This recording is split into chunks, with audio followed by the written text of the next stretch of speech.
Hello students, welcome to my channel. आज इस video में मैं आपको समझाऊंगी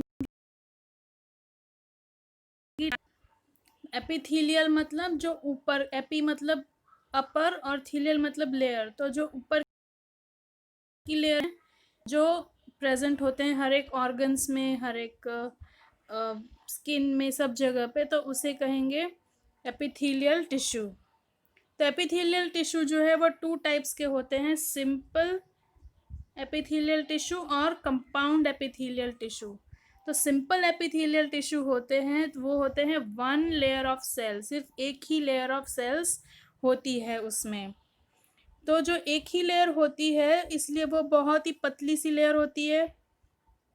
तो क्योंकि वो पतली लेयर है तो उसका इफेक्टिव काम कहाँ पे होगा? सिक्रीटरी में, एब्जॉर्प्शन में काम होगा। दो जगह पे उसका मेन काम होगा। एक तो सिक्रीशन, कुछ भी हार्मोन्स या एंजाइम सिक्रीट करने हैं तो वहाँ पे ये प्रेजेंट होंगे। और दूसरा होगा एब्जॉर्प्शन, जैसे इंटेस्टाइन में है तो उसमें न्यूट्रिएंट एब्जॉर्ब करने हैं, तो क्योंकि थिन है, पतली लेयर है, तो एब्जॉर्प्शन इजीली हो जाता है। तो पतली सिंपल एपिथेलियल टिश्यू जो कि वन लेयर ऑफ सेल होते हैं, उसका मेन दो काम होता है, सेक्रेटरी और एब्जॉर्प्शन। अब बिकॉज ये बहुत ही थिन होती है, एक ही लेयर की सेल्स होती है, तो ये प्रोटेक्टिव लाइनिंग में इफेक्टिव नहीं है, ये प्रोटेक्शन का काम अच्छी तरह से नहीं कर पाते हैं। तो इनका दो मेन काम रहता है, सिक्रेटरी और एब्सॉर्प्टिव। अब इसमें थोड़े बहुत मॉडिफिकेशन होते हैं डिपेंडिंग ऑन कि उनका फंक्शन कैसा होता है। तो कुछ जो होते हैं वो क्यूबॉइडल और कॉलुमिनार बन जाते हैं, क्यूब के शेप के बन जाते हैं ये, और कॉलम के शेप के बन जाते हैं। और उसके ऊपर जो है प्रोजेक्शन आ जाता है, सीलिया या माइक्रोविली या स्टीरो सीलिया, ऐसा उसके ऊपर जो है प्रोजेक्शंस आ जाते हैं। और बीच बीच में उनके एक सेल होते हैं, ग्लोबेट सेल। ग्लोबलेट सेल, ये सेल जो है वो म्यूकस सीक्रेट करते हैं। तो जैसे अभी आगे आएगा तो उसके स्ट्रक्चर और फंक्शन मैं आपको बताऊंगी। तो ये थोड़ा सा सिर्फ डिटेल में था अभी। तो जो हम अभी शुरू करने वाले हैं, simple epithelial tissue. Simple epithelial tissue जो है उसमें पहले देखते हैं अपन कि ये जो प्रोजेक्शन होते हैं वो किस तरह से होते हैं। तो ये है, तो जो सिंपल एपिथेलियल टिश्यू होते हैं उसमें पहला टाइप का प्रोजेक्शन होता है कि उसमें सीलिया हो। ये है,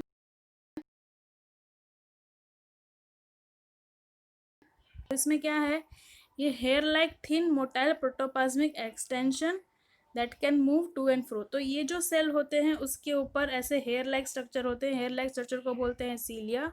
और उसके नीचे ये बेस ग्रैनुल है, जो कि सीलिया जहाँ से ग्रो होता है वो है बेस ग्रैनुअल।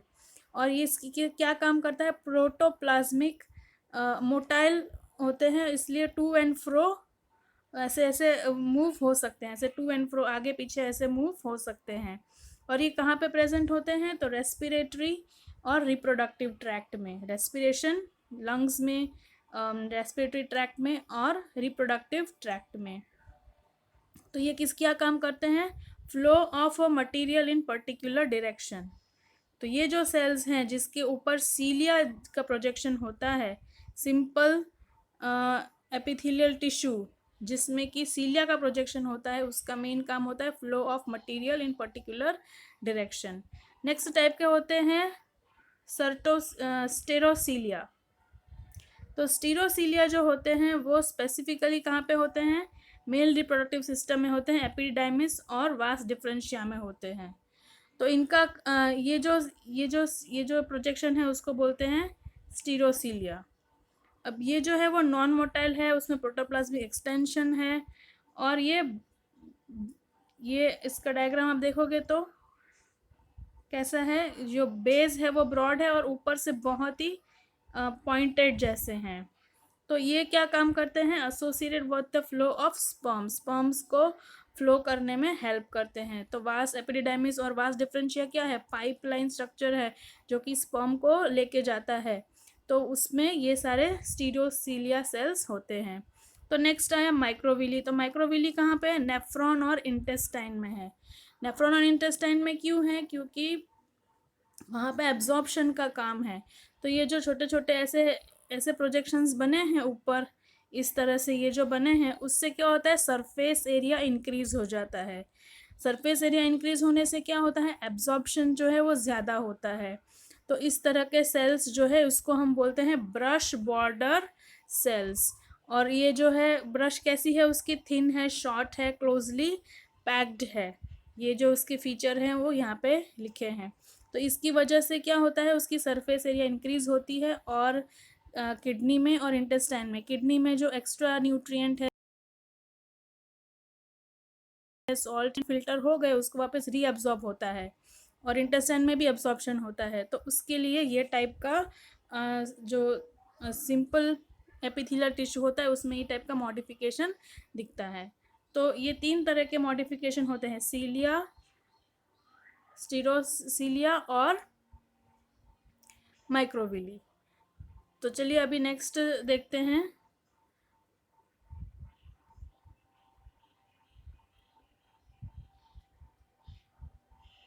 तो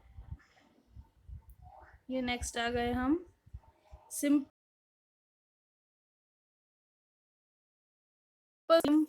का लोकेशन पहले समझते हैं, तो उससे हमको फंक्शन और स्ट्रक्चर इजीली समझ में आ जाएगा। तो ये सेल्स कहाँ पे होते हैं? तो ये एल्वियोलर लाइनिंग में होते हैं।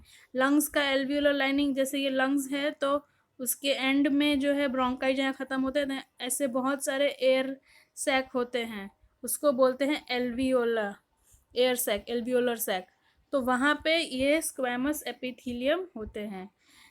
दूसरे कहाँ पे होते हैं? बाउमन्स कैप्सूल ऑफ किडनी। बाउमन्स कैप्सूल कैसा होता है? तो बाउमन्स कैप्सूल किडनी का जो ये ऐसा टाइप का स्ट्रक्चर होता है जहाँ की जो जो वेन्स और आर्टरीज आती है वो यहाँ पे फिल्टर करती है। तो ये जो लाइनिंग होती है वो सिंपल स्क्वैमस एपिथेलियम की होती है। और कहाँ पे होता है squamous epithelium? Internal lining of blood vessels and lining of blood capillaries. जो हमारी आर्टरीज और वेन्स है उसकी अंदर की जो लेयर होती है वो, और कैपिलरीज, कैपिलरीज जो हमारी होती है वो सिंगल सेल की होती है। तो ये सिंपल स्क्वैमस एपिथेलियम इन सब जगहों पे मिलता है। अब बिकॉज ये सिंगल सेल है, बहुत ही सिंपल सेल है, इसका मेन काम क्या है? डिफ्यूजन ऑफ मटेरियल और एक्सचेंज ऑफ गैसेस। जो भी फिल्ट्रेशन में है तो एक्सचेंज ऑफ मटेरियल हुआ, डिफ्यूजन ऑफ मटेरियल हुआ। लंग्स में है तो एक्सचेंज ऑफ गैसेस हुआ। ब्लड्स में और आर्टरीज और वेन्स में है तो उसमें क्या काम करेगा? अंदर जो है वो ऑक्सीजन जो है वो सप्लाई करेगा। तो इसलिए ये डिफ्यूजन ऑफ मटेरियल और एक्सचेंज ऑफ गैसेस, इसका मेन फंक्शन ये रहेगा। इसका स्ट्रक्चर कैसा है? तो है थिन फ्लैटन्ड सेल्स। तो कैसा सेल है ये? चलिए देखते हैं। तो यहाँ पे ये जो डायग्राम है वो स्क्वैमस थिन स्क्वैमस एपिथेलियम का है। तो ये है थिन फ्लैटन्ड सेल्स, यहाँ पे देख रहे हो आप, थिन लेयर ऑफ सेल्स हैं। और उसका न्यूक्लियस कहाँ पे? सेंट्रली न्यूक्लियस, ये सारी न्यूक्लियस है उसके। और इसकी एक बेसमेंट मेम्ब्रेन है यहाँ पे।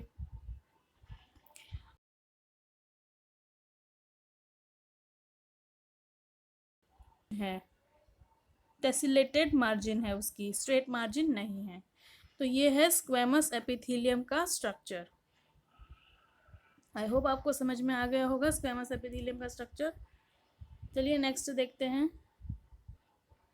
नेक्स्ट है सिंपल क्यूबॉइडल एपिथेलियम। क्यूबॉइड मतलब क्यूब जैसा शेप होगा उसका। तो ये पहले तो समझते हैं कि ये इसका लोकेशन कहाँ पे है। तो इसका लोकेशन है salivary and pancreatic and collecting duct.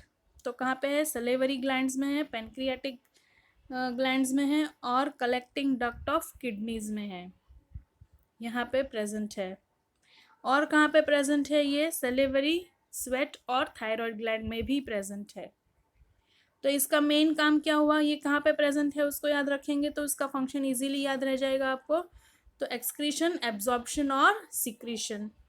तो पेनक्रियाज और सलीवरी में एक्सक्रीशन हुआ, किडनी में एब्जॉर्प्शन हुआ, अगेन सलीवरी, स्वेट और थायराइड ग्लैंड में सिक्रीशन हुआ। तो ये जो इसके फंक्शंस हैं। तो इसका सेल का स्ट्रक्चर कैसा है, तो चलिए वो देखते हैं। तो ये सिंपल क्यूबॉइडल एपिथेलियम, ये कैसे दिखते हैं, तो ये सिंपल क्यूबॉइडल एपिथेलियम, यहाँ पे ये दो है वो सिंपल क्यूबॉइडल एपिथेलियम है। तो इसका जो स्ट्रक्चर है वो कैसा है, क्यूब के जैसा है, और इसमें न्यूक्लियस है वो सेंटर में प्रेजेंट है, यहाँ पे सब देख सकते हो। ये साइड का व्यू है, न्यूक्लियस है, और सेल्स कैसे हैं, पेंटागन जैसे यहाँ पे ऐसे अरेंज्ड दिखते हैं। एंड ये भी सिंगल लेयर ऑफ सेल्स होती है। चलिए नेक्स्ट देखते हैं। तो नेक्स्ट जो है,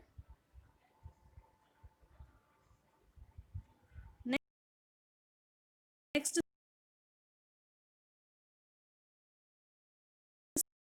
तो सीलिया क्यूबॉइडल कहाँ पे है, तो नेफ्रॉन में है। अब नेफ्रॉन में क्या होता है, फिल्टर का काम होता है। नेफ्रॉन मतलब किडनी का जो फिल्टरिंग एक यूनिट होता है, बाउमन्स कैप्सूल और उसकी जो सारी ट्यूब्यूल्स होती है, वो एक पार्ट पूरा होता है, उसको बोलते हैं नेफ्रॉन। ठीक है, तो वो नेफ्रॉन जो है उसका मेन काम क्या है, फिल्टर करना। तो उसका फंक्शन क्या है, flow of nephric filtrate. Brush border cuboidal कहाँ पे है, वो भी नेफ्रॉन में ही है, proximal convoluted tubule of nephron में है। और उसका भी क्या है, increase surface area for absorption. अब जो फिल्टर हो चुका होता है किडनी में, वो वापस एब्जॉर्ब भी होता है। मैंने जैसे कहा कि एक्स्ट्रा जो शुगर या सॉल्ट होता है वो वापस एब्जॉर्ब हो जाता है, तो वो प्रॉक्सिमल कन्वोलेटेड ट्यूब्यूल में होता है एब्जॉर्प्शन का काम। तो उस जगह पे भी ये सेल्स प्रेजेंट हैं जो कि एब्जॉर्प्शन का काम करते हैं। तो ये सेल्स कैसे हैं, तो चलिए वो सेल्स का डायग्राम देख लेते हैं कि ये सेल्स कैसे होते हैं। तो ये है क्यूबॉइडल और ये है brush bordered cuboidal, ciliated cuboidal और ब्रश बॉर्डर्ड क्यूबॉइडल। तो सीलिएटेड क्यूबॉइडल सेल्स का क्या स्ट्रक्चर है, तो यहाँ पे देख सकते हो कि आप ऊपर सीलिया है, और ये जो काम करता है सीलिया, वो टू एंड फ्रो मूवमेंट का काम करता है, ताकि वो जो नेफ्रॉन का फिल्ट्रेट है वो एक डायरेक्शन में मूव कर पाए। और ब्रश बॉर्डर जो है उसके ऊपर ये माइक्रोविली है, फ्री एंड पे माइक्रोविली है ऐसे। तो ये माइक्रोविली क्या करते हैं, वो एब्जॉर्प्शन का काम करते हैं। सरफेस एरिया इंक्रीज हो जाती है तो एब्जॉर्प्शन का काम करते हैं, जो कि proximal convoluted tubule of nephron में रहते हैं। तो चलिए नेक्स्ट देखते हैं। अभी नेक्स्ट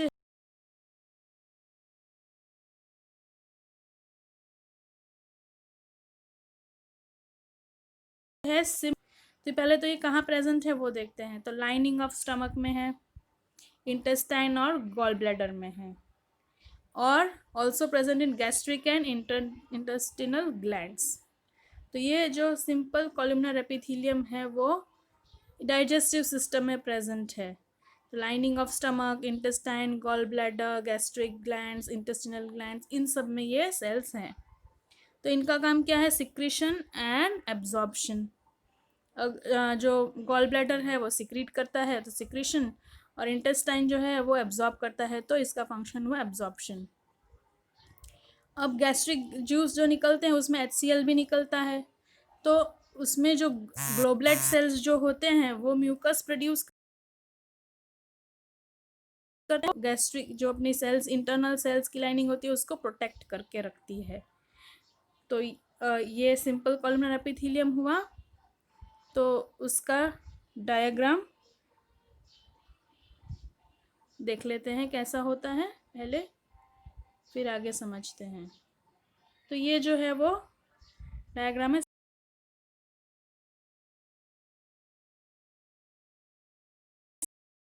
सिंपल सेंटर में है, सेल्स लोकेटेड है, एंड इसमें ग्लोबलेट सेल्स होते हैं। यहाँ पे आप देख सकते हो ये ग्लोबलेट सेल्स है। ग्लोबलेट सेल्स का क्या काम होता है? ग्लोबलेट सेल्स का काम होता है कि म्यूकस को सीक्रेट करना, जो कि ये जो एपिथेलियम होती है उसके बीच बीच में कहीं कहीं पे होते हैं। तो अभी नेक्स्ट जो आएगा उसमें आएगा उसका फंक्शन, तो देखेंगे। तो सिंपल कॉलमनार एपिथेलियम में दो तरह के होते हैं, सीलिएटेड कॉलमनार एपिथेलियम और ब्रश बॉर्डर्ड। तो सीलिएटेड कहाँ पे होते हैं? तो ओविडक्ट, रेस्पिरेटरी पैसेज और स्पाइनल कैनाल। तो इन सब में क्या होता है? फ्लूइड या फ्लो ऑफ फ्लूइड और इन अ पर्टिकुलर डायरेक्शन, उसके लिए सीलिएटेड कॉलमनार एपिथेलियम। सीलिएटेड मतलब ऊपर सीलिया होगा, कॉलमनार मतलब कॉलम के जैसे होंगे, थोड़े लंबे से होंगे, इस तरह के होंगे। नेक्स्ट है ब्रश बॉर्डर्ड कॉलमनार एपिथेलियम। तो ब्रश बॉर्डर्ड में क्या है? तो इंटेस्टिनल म्यूकस, ये क्या पे है? तो इंटेस्टाइन में प्रेजेंट है ये। और ये क्या करेंगे? Increase surface area for absorption. क्यों? क्योंकि उसके ऊपर माइक्रोविली है फ्री एंड पे, तो माइक्रोविली सरफेस एरिया को इंक्रीज करता है। तो चलिए इसका डायग्राम देखते हैं तो आप इजीली समझ में आएगा। तो यहाँ पे इसका डायग्राम है ये, तो ये है, तो ये सीलिएटेड